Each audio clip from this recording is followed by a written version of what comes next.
अस्सलाम वालेकुम। एक नए वीडियो के साथ तैयब बलोच फिर से आपकी खिदमत में हाजिर है। आज एक अहम और कौमी सलामती बल्कि रियासत की बका से जुड़े हुए एक टॉपिक के साथ आपकी खिदमत में हाजिर हूँ। रियासत की बका से किस तरीके से जुड़ा हुआ है वो आप समझ जाएंगे जब हम इस सवाल से डिस्कस करेंगे। हम ये आज का जो टॉपिक है वो बलूचिस्तान के अंदर जो इन दिनों हालात ख़राब हो रहे हैं और ख़ासकर गवादर में जो बहुत बड़े प्रोटेस्ट हो रहे हैं, और हम समझेंगे, जानने की कोशिश करेंगे कि ये प्रोटेस्ट क्यों हो रहे हैं और इनके मुहरकात क्या हैं, और आया जो प्रोपेगेंडा किया जा रहा है कि ये सीपेक के ख़िलाफ़ हैं, तो क्या वाकई ऐसी बात है या उनकी रियल डिमांड्स हैं।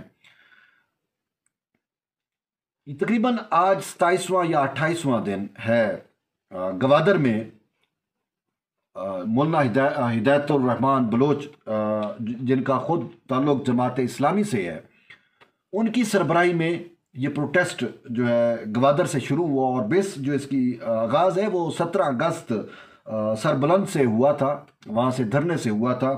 और ये बढ़ता बढ़ता जो है अब गवादर में तो वो ओवरऑल आपने देखा, कल बहुत बड़ी हमने देखा, बहुत बड़ा मार्च था अवाम का और ख़वातीन ने भी शिरकत की। उससे पहले हमने देखा कि कफन पोश रैली निकाली गई, फिर ख़वातीन तकरीबन 16 से 17 हज़ार ख़वातीन, बलूचिस्तान की तारीख़ के अंदर सबसे ज़्यादा ख़वातीन ने वहाँ पे प्रोटेस्ट किया। तो ये मामलात बढ़ रहे हैं और ख़त्म नहीं हो रहे। उनकी जो मांगे हैं वो अभी तक फुलफिल नहीं हो रही। मैं आपको ये भी बताऊंगा कि उनकी मांगें क्या हैं, उनकी डिमांड्स क्या हैं, और आपने ख़ुद फिर देखना क्या है उनकी डिमांड्स दुरुस्त हैं या गलत है। ठीक, तो और हुकूमत भी इस हवाले से खुद तजब्जुब का शिकार है। जबकि इसका एक और एलिमेंट भी है कि वो ये एलिमेंट है, पहले मैं उसको डिस्कस कर लेता हूँ जो शायद आपके लिए एक हैरानगी हो, लेकिन मेरी इस पे जो ओपिनियन है वो मैं अपनी ओपिनियन आपसे शेयर करना चाह रहा हूँ कि जमात इस्लामी एक मजहबी जमात है। तो मौलाना हिदायतुर रहमान जो secretary general, provisional secretary general Balochistan है जमात इस्लामी के, वो इस मामले को लीड कर रहे हैं। और जमात इस्लामी ने आज तक जमात इस्लामी में नेशनलिज्म या नेशनलिस्ट मूवमेंट्स की हमेशा से हौसला शिकनी की है। जमात इस्लामी ने वो मजहबी तौर पे सियासत करती है, ठीक है, सियासत भी करती है, मजहबी एलिमेंट भी उसमें है, लेकिन कभी जमात इस्लामी ने नेशनलिस्ट मूवमेंट्स को, नेशनलिस्ट डिमांड्स को कभी उसको जो है तरवीज नहीं की। लेकिन अब जमात इस्लामी इसको लीड कर रही है और उसकी वजह जो है वो क्या है? क्या जमात इस्लामी सियासत कर रही है? मेरा नहीं ख्याल। मौलाना हिदायतुर रहमान बलोच की जो डिमांड्स है ना, वो चूंकि बलोच है और जो उसकी डिमांड्स हैं, अब उसकी डिमांड्स क्या है मैं आपको उसकी डिमांड्स पहले बताता हूं। पहली डिमांड ये है कि गवादर के शहरियों को, जो आप गवादर को कहते हो ना कि ये jewel of the CPEC, Pakistan का ताज, चाइना पाकिस्तान इकोनॉमिक कॉरिडोर का गेट, वाट एवर क्या क्या कुछ कहा जाता है। कभी इसको आप मलेशिया से मिलाते हो, सिंगापुर से मिलाते हो, कभी इसका कंपटीशन आप दुबई से करते हो। लेकिन क्या जो दुबई में लोगों को फैसिलिटीज दी हैं वो गवादर के शहरियों को तो नहीं है? मलेशिया नहीं, सिंगापुर नहीं। ओ बाबा, वो तो बेसिक नेसेसिटीज को तरस रहे हैं, बेसिक नेसेसिटीज, बुनियादी जरूरत। वो आपसे ये नहीं मांग रहे कि हमें आपने रोजगार दो, वो कह रहे हैं हमें पीने का साफ पानी दो, हमारे घरों को बिजली दो, हमें सहूलियात दो। एक ये डिमांड। दूसरी डिमांड कि माहीगीरों को आजादाना समंदर में शिकार करने का मौका दिया जाए, जो वो सदियों से करते आ रहे हैं। ये जो उसको परमिशन है, ये जो परमिट जारी किए जाते हैं कि आपने फलां टाइम कश्ती में निकलना है, ये करना है, वो करना है, ये पाबंदियां खत्म हो। और फिर इसी से समंदर से जुड़े एक और बात कि जो गैर कानूनी ट्रॉलर्स माफिया है उसको गवादर के पानी में, बलूचिस्तान के पानी में अलाउ ना किया जाए। अब होता क्या है, जो मछेरा है, जो माहीगीर है, उसके पास तो छोटी कश्ती होती है, वो शिकार के लिए जाता है, एक छोटा जाल बिछाता है, उसके पास जो भी उसकी कभी लगती भी है, कभी मछली नहीं भी आती। बहरहाल सदियों से उनका यही तरीका कार चल रहा है। अब हुआ क्या कि जदीद टेक्नोलॉजी से बड़े बड़े बड़े माफिया ट्रॉलर्स आए, और वो ऐसे ट्रॉलर होते हैं कि अगर आप यूट्यूब पे उनकी वीडियोस देख रहे हो, और ख़ासकर जो चाइनीज़ ट्रॉलर्स हैं, चाइनीज़ ट्रॉलर्स को वफाकी हुकूमत ने बलूचिस्तान को अंधेरे में रख के परमिशन दी किसी वक्त, आज से साल पहले की बात है, और अब कहती है नहीं है। बहरहाल वो आते हैं चाइनीज़ ट्रॉलर, शायद इन दिनों वो गवादर में ना हो, सिंध से ट्रॉलर आ रहे हो, लेकिन चाइनीज़ ट्रॉलर्स का भी इशू रहा है। अब आते हैं ट्रॉलर्स के पास।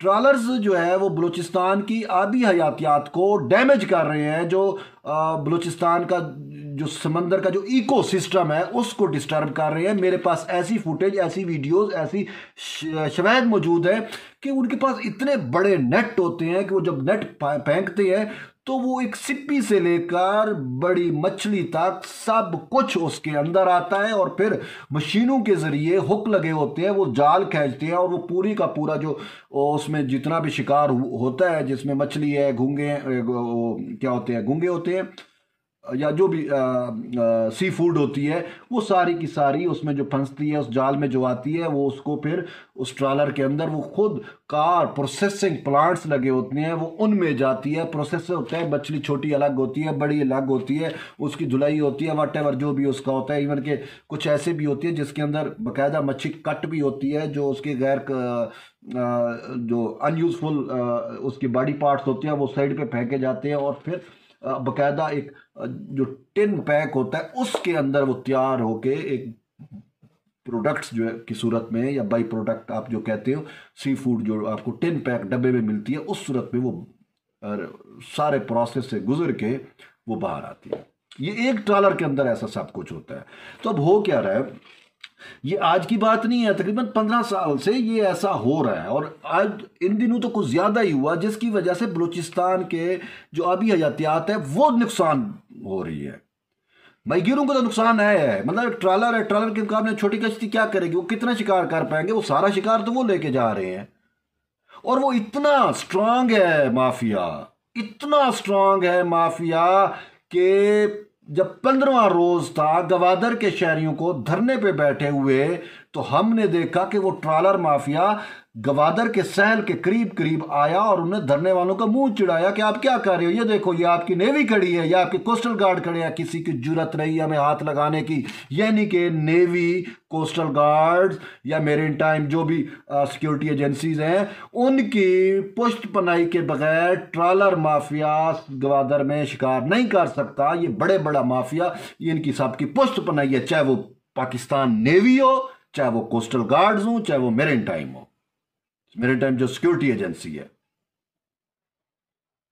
बात यह है कि आप पूरा स्टेट स्ट्रक्चर आपके पास है, आपके पास तारपीडो से लेकर पता नहीं क्या क्या हमें दिखाया जाता है, ये है जी, PNS फलां है फलां है। ओ बाबा, हमने इनको चार डालना है। आप ट्रॉलर माफिया को तो कंट्रोल नहीं कर सकते। वो जो पब्लिक डिमांड है कि मानते हो कि गैर कानूनी शिकार हो रहा है, तो फिर आप ट्रॉलर माफिया को क्यों नहीं कंट्रोल कर पाते? आप इतने बेबस हो?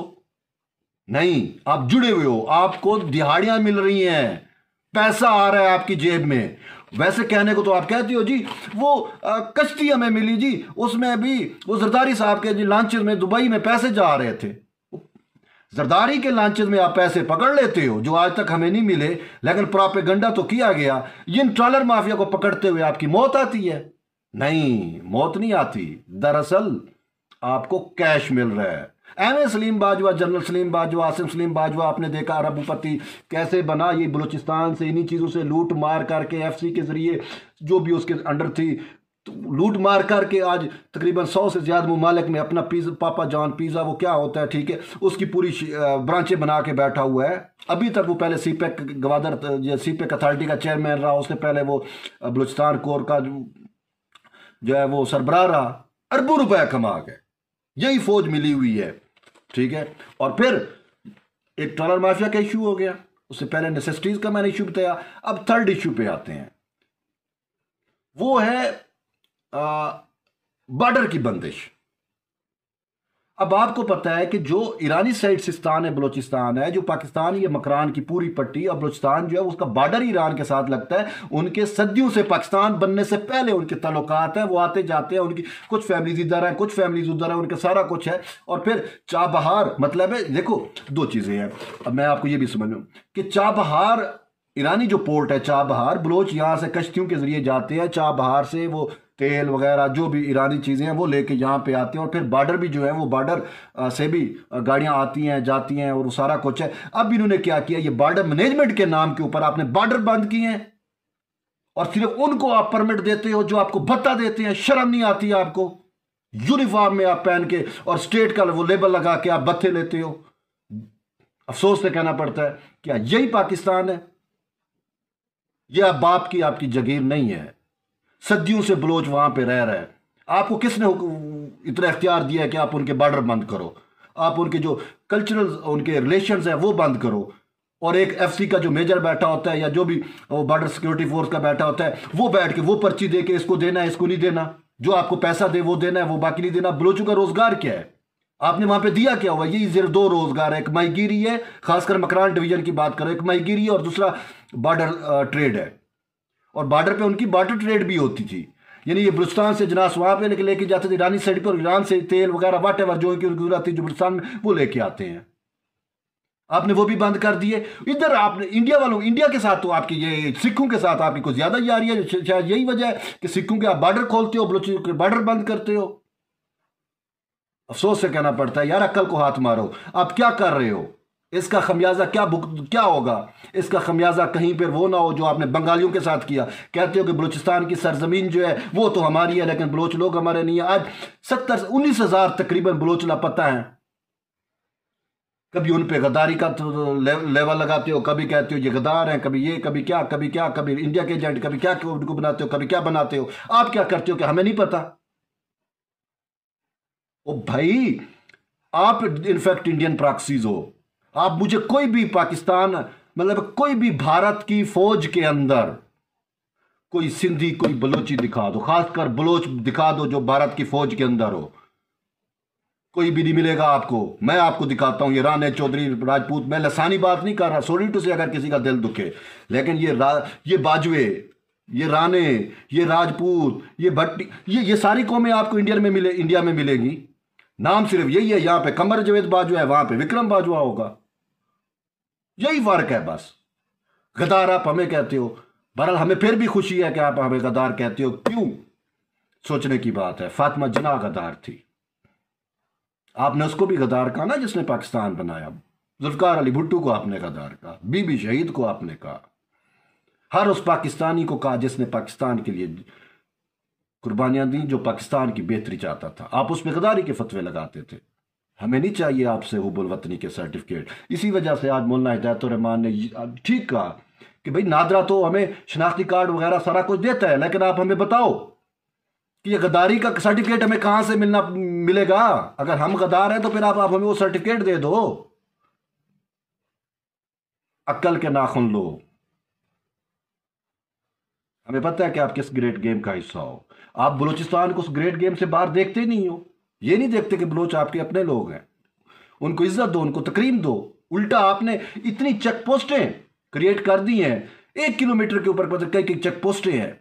और सिक्योरिटी के नाम पे, चलो मैं मान लेता हूं सिक्योरिटी के नाम पे आपने गवादर में चलो चेक पोस्टें की, वो इलाके जहां पे सिक्योरिटी का अमन अमान का मसला नहीं है, वहां पे भी आपने किलोमीटर पे कई कई चेक पोस्टें बनाई हुई हैं। और हर एक बलोच से जो सदियों से वहां पे बैठा हुआ है, जिसकी वहां पे जमीन है, जिसकी वहां पे आबा अजदाद दफन है, जो सदियों से हजारों, पाकिस्तान बनने से पहले जब पाकिस्तान का इन बाजुओं माजुओं का किसी का नामो निशान नहीं था, तब भी वहां पे लोग मौजूद थे। हजारों साल से वहां पे आबाद है। पाकिस्तान तो आपने नाम रखा, बलूचिस्तान का नाम कब से आया आपके ज़हन गुमान में भी नहीं होगा। 1817 के अंदर आपके जो फार्मर मास्टर्स हैं रहे, ब्रिटिश राज की बात कर रहा हूं, 1817 के अंदर उनकी बुक्स, उनके लिटरेचर देख लो, वो सिंध और बलूचिस्तान को अलग मुल्क लिखते हैं। Travels to the countries of Sindh and Balochistan, बकायदा ये बुक आपको मिल जाएगी, वरना मैं आपको भेज देता हूं। आपके वैन मुगान से पहले वो ये इलाके मौजूद थे यहां पे। ठीक है, पाकिस्तान बना, माना, सबने माना, लेकिन आप ये ज्यादतियां तो ना करो अब उनके साथ सिक्योरिटी के नाम पे। ऐसा होता है भाई, गवादर का शहरी जब बेचारा निकलता है ना, घर से निकल रहा है, कहां जा रहे हो, आईडी कार्ड दिखाओ। अब उसके लिए, बेचारे के लिए क्या होगा कि यार एक उनकी जबान नहीं समझता, उनके कल्चर को नहीं समझता। वो घर से निकलो तो बताओ कहाँ जा रहे हो, वापस आओ तो कहाँ जा रहे हो। वो बेचारा कोई सौदा सलफ लेने जाता है तो उसको बताना पड़ता है भाई मैं सौदा सलफ लेने जा रहा हूं, फिर वापस आता है अच्छा मैं ये लेके आया हूं। इतना भी क्या होता है? अकल के नाखुन लो वरना। अब क्या हो रहा है, अब पूरा बलूचिस्तान तो है ही है, उसके अंदर एक इनकलाब जन्म ले रहा है और ये इनकलाब ऐसा खतरनाक होगा कि फिर आप लोग फिर हमसे शिकवा ना करें। हालात को भांपने की बजाय आप उल्टा। अब हुआ क्या देखें, यूसुफ मस्ती खान आया, बलोच बुजुर्ग रहनुमा है, गवादत धरने पे ज़ाहिर यकजहती के लिए वो बेचारा आया, बुजुर्ग है, वो तकरीर करके चला जाता। आपने क्या किया, उसको अरेस्ट कर लिया। ओ भाई वो इंडिया से आया था कि वो मोदी से डिक्टेशन लेके आया था? मोदी से डिक्टेशन तो आपको मिलती हैं, बॉर्डर आप उसके साथ खोलते हो। जब मोदी कश्मीर ले रहा था तो आप इंडिया के साथ बॉर्डर नहीं खोल रहे थे, ये करतारपुर वाला। क्या सिख आपके मामे चाचे दादे लगते हैं? वैसे आप तो औलादे सिखों की हो, ये तो हकीकत है, इसी वजह से शायद आपने वो खोले। बलोच तो आपके कुछ नहीं लगते, पश्तून कुछ भी नहीं लगते, आपने उनके बॉर्डर बंद कर दिए हैं। बाकी आप कहते हो ट्रेड हो इंडिया के साथ, ये वो भाई जो सन ऑफ सैल है ना, जो वहां के लोकल इंडिजियस पीपल है, उनको आप नजरअंदाज नहीं कर सकते। उनके बगैर कोई तरक्की नहीं होगी। इसी वजह से सीपैक के सम्राट उन तक नहीं पहुंचे। सीपैक में आप जी वहां पे पोर्ट बन गई, इंटरनेशनल एयरपोर्ट बन रहा है, ये हो रहा है वो हो रहा है, सब कुछ बनाओ भैया, आपसे तो ग्वादर वालों को पानी नहीं दिया गया, तो आप बनाते हो कि जी इनकी किस्मत चेंज हो जाएगी। वो कह रहे हैं वो कहाँ पे है, वो यही कह रहे हैं जो सीपैक के साथ दूध और शहर की नहरें बह रही हैं, वो पाकिस्तानियों को मुबारक हो, हमें हमारी रोजी रोटी तो करने दो। उनकी रोजी रोटी या समंदर से जुड़ी है या उनकी रोजी रोटी जो है बॉर्डर्स के साथ जुड़ी हुई है। बॉर्डर आपने बंद कर दिए, वहां पे आपने करप्ट लोग बिठाए हुए। एक मेजर फौज के अंदर जो एक मेजर होता है उसकी भी एक ख्वाहिश होती है कि कहीं किसी तरीके से उसको बलूचिस्तान में ट्रांसफर कर दिया जाए। वजह क्या है? पैसा। अरबों रुपति बन जाते हैं। मैं आपकी इसकी मिसाल दे रहा हूं यार, मैं कोई झूठ नहीं कर रहा। आसिम सलीम बाजवा अरबों पति कैसे बना? क्या उसकी मां जहेज में लेके आई थी ये सारा कुछ? उसका फैमिली ट्री देख लें, कुछ भी नहीं था उसके पास। एक मुतवस्सित फैमिली से ताल्लुक रखता था, लेकिन जब आपके सामने रिटायर होता है, उसकी जो 120 मुमालिक में उसके पिज़्ज़ा की शाखें हैं। और अब तो इस्लामाबाद में भी मैंने सुना वो पापा जॉन्स खोल गई है। ये वर्दी वाले जाके पापा जॉन्स खाते भी हैं और वो कहते हैं जी ये तो हमारे पेटी भाई की है। शर्म नहीं आती कि वो लोगों के खून नचोड़े हुए पैसों से बनाई गई है? वो पाकिस्तान की बदनुमानी से, करप्शन से, स्मगलिंग से बनाई गई हैं, भत्ते लेके बनाए गए हैं ये सारी चीजें।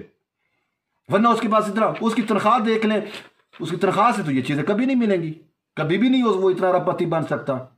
और भी कई लोग हैं, कई ऐसे जनरल होते हैं जो बेचारे सिर्फ अपनी तनख्वाह तक ही लिमिटेड रहते हैं और वो हमने देखा रिटायर्ड होने के बाद हैंड टू माउथ बेचारे जिंदगी गुजार रहे होते हैं आम नॉर्मल इंसान की तरह, मुतवस्सित लोग की तरह। ये जो करप्शन है ना, करप्शन, ये फौज को दिमाग की तरह चाट रही है। और फिर जो पॉलिसी मेकर्स हैं उनकी अक्ल काम नहीं करती। देखिए कि आपने पूरे मुल्क के साथ क्या असर किया। पपेट रजीम के जरिए पूरा मुल्क तबाह बर्बाद कर दिया और आपको बस क्या करूं, सिर्फ अपने चंद इख्तियारात लेने के लिए मुल्क के साथ जो सत्यानाश हुआ उसका कौन जवाब दे है। इसी वजह से मैं वापस बलूचिस्तान पे आता हूं। मेरा पाकिस्तान का मूड नहीं है भाई। उनकी डिमांड्स मैंने आपको बताई। फिर वो चेक पोस्टें वो कहते हैं ख़त्म करो। सिक्योरिटी के नाम पे जो आपने हमारी तौहीन करते हो, खवातीन की अलग तौहीन की जाती है, मर्दों की अलग तौहीन की जाती है। कहाँ पे हो, किधर जा रहे हो, कौन हो? वो बाबा सन ऑफ सैल है वहां के, उनकी जमीनें हैं वहां पे, उनके मुर्दे वहां पे दफन है, उनके आबा अजदाद की कब्रें वहां पे है। आप कौन होते हो उनसे पूछने वाले कि किधर जा रहे हो, कहां आ रहे हो, क्या हो? इससे क्या होगा? आपके खिलाफ नफरत बढ़ेगी। सिक्योरिटी का कोई खिलाफ नहीं है, हर चीज का एक मैकेनिज्म होता है, लेकिन तजलील बर्दाश्त नहीं की जाती। और यही तजलील आपने पश्तूनों के साथ की ना, आप देख रहे हो ना उसका क्या खमियाजा मिल रहा है। पश्तूनों में भी आपके खिलाफ नफरत पनप रही है और बलोचों में तो ऑलरेडी थी, सिंधियों में भी है। आप क्या कर रहे हो?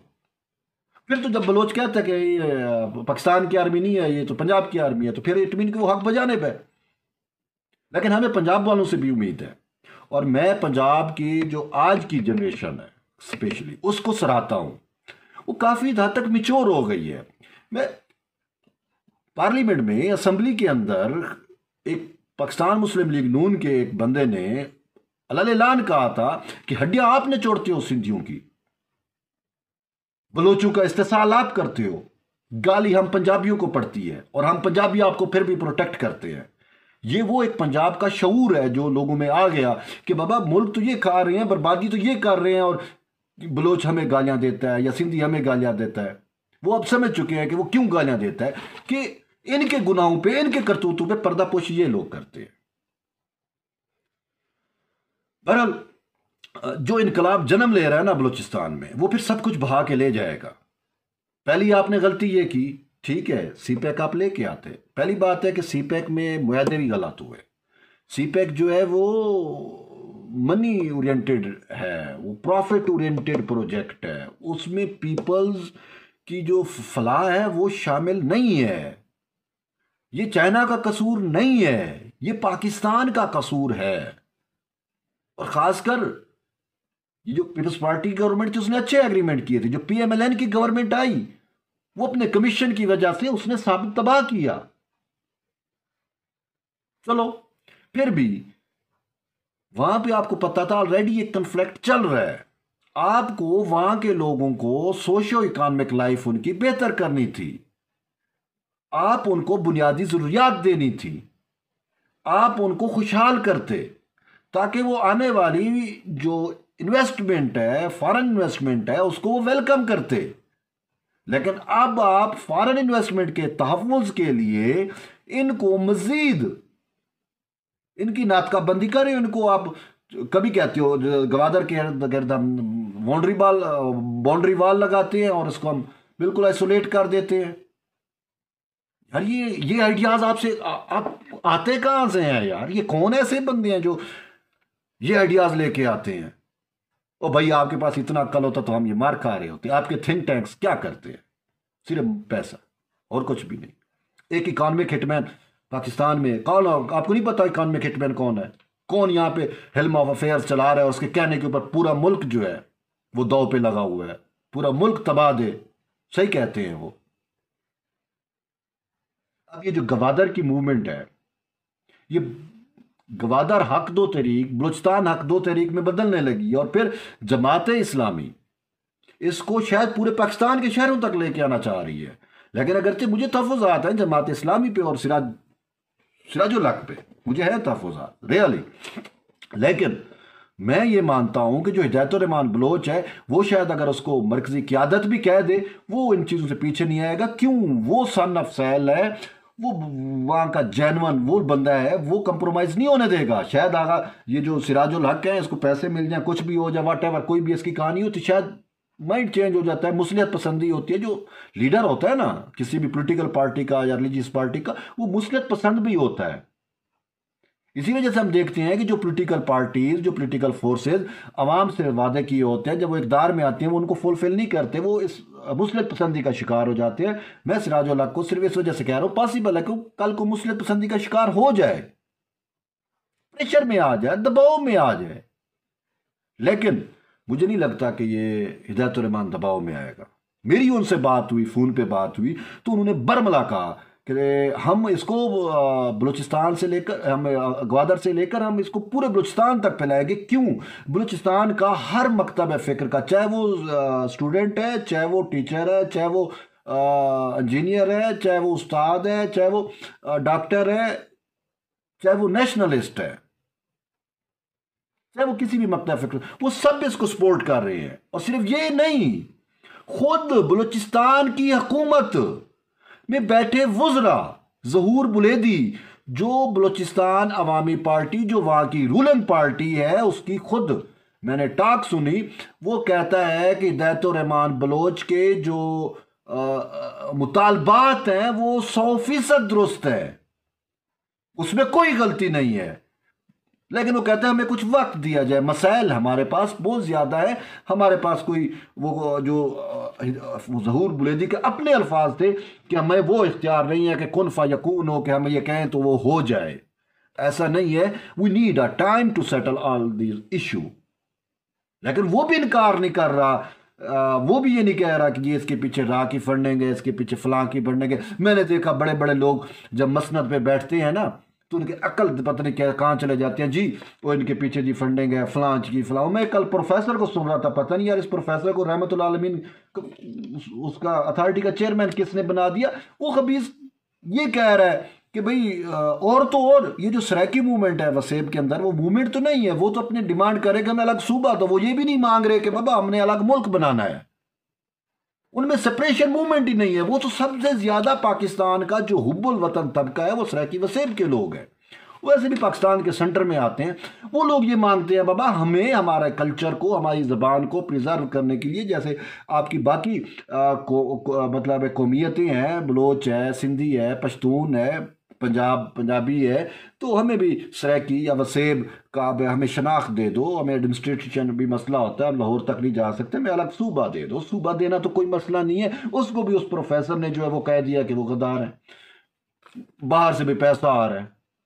और हमें पता है उन बेचारों को कहाँ से पैसा आएगा, उनको तो कोई ओन ही नहीं करता। जब अपने ओन नहीं करते बाहर के कैसे ओन करेंगे यार, अफसोस है, बड़ा शर्मिंदगी होती है। लेकिन कहने का मसला मतलब ये है कि अगर आपने हालात का अदराक ना किया, फिलहाल जो चल रहे हैं, तो मामलात बहुत गंभीर हो जाएंगे, ये आज लिख लेना। और मैं जज्बाती ऐसे नहीं हो रहा, क्योंकि मेरे पास वो फैक्ट्स मौजूद हैं, मेरे पास वो हक़ाइक़ मौजूद हैं जो मैं आपको बता रहा हूं। इस वजह से खुदारा अपने पर्सनल इंटरेस्ट के लिए ना सोचें, किसी के फ्रंट में ना बने, चाहे वो आलमी इस्तेमाल है, चाहे वो कोई भी है। हुब्बुल वतनी का सबूत दे। और वैसे हुब्बुल सही कहते हैं, ये भी आपके फौजियों की बात है कि यार ये जो हुब्बुल वतनी है ना, ये तो मिडिल क्लास लोगों का है। जो गरीब है बेचारा, उसको तो हुब्बुल वतनी से क्या लगे, उसको तो पेट से फरागत नहीं। जो अमीर होता है, अरबपति होता है, जो जर्नेल होते हैं, उनको भी क्या हुब्बुल वतनी से लगे। उन्होंने तो रिटायर होके, आपने तो बाहर चले जाना है। मुझे कोई एक आर्मी चीफ बता दो जो इस टाइम पाकिस्तान में, जो रिटायर हुआ है पाकिस्तान में बैठा हो।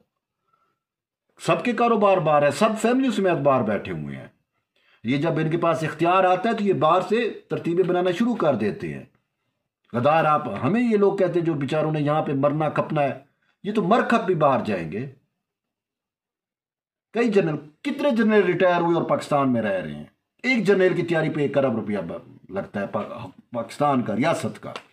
रिटायर होते हैं, बाहर चले जाते हैं। और अब पोलिटिकली लोग में अवेयरनेस आ रही है, वो सही कहते हैं कि इन्होंने हमें हमेशा सियासतदानों को करप्ट करप्ट करप्ट कह के सियासतदानों के पीछे लगाए रखा। वो कहते हैं कि अगर पाकिस्तान के 10 रिटायर्ड जर्नल के असासे इकट्ठे किए जाए तो पाकिस्तान का सारा कर्जा उतर जाए। बाहर जाके कोई जजीरा खरीदता है, कोई क्या करता है, कोई पापा जॉन पिज़्ज़ा की ब्रांचेस बना के अपने कारोबार में वसअत देता है। बट और ये बाजवा साहब हैं, ये भी रिटायर होकर शायद बाहर चले जाए, कोई उम्मीद नहीं है। मतलब कोई हमें यही होगा, यही हो रहा है पाकिस्तान के अंदर। बहरहाल आपने अगर हालात का अदराक ना किया, मैं नहीं कह रहा, ये देखो सुप्रीम कोर्ट का फैसला कहता है कि बलोचिस्तान में लापता अफराद में FC मुलव्वस है। ये मेरे मुंह की बात नहीं है, ये मेरी वो नहीं है, मैं आप पे इल्ज़ाम भी, मैं किसी पे इल्ज़ाम भी नहीं थोप रहा। ये सुप्रीम कोर्ट ऑफ पाकिस्तान की जजमेंट है, रिटन जजमेंट है, जिसमें आपके बारे में कहा गया है, FC के बारे में कहा गया है, तो बलोच लापता है इनके पास है, और आप प्रोपेगेट करते हो कि वो इंडिया जी, वो जी, वो जी, वो। व्हाट नॉनसेंस यार। फिर आपने वहां पे डेथ रिकॉर्ड जो है वो किए हुए हैं। तो इसी वजह से बलूचिस्तान में लावा पक रहा है। गवादर दो मूवमेंट जो है, गवादर को हक दो मूवमेंट को, कि अगर आपने मुतालबात पूरे ना किए, वहाँ पे कोई आपने जो है एडवेंचर करने की कोशिश की, तो फिर हालात गंभीर से गंभीरतर होते जाएंगे। बहरहाल ये चीज़ें थी और शायद आप तक पहुँचे, पर यही मकसद यही था कि मैं आपको हालात जो मैं देख रहा हूँ उसको चीज़ें बता सकूँ। बहरहाल एक नए वीला के साथ दोबारा आपसे मुलाकात होगी। तब तक के लिए शुक्रिया। अल्लाह हाफिज़।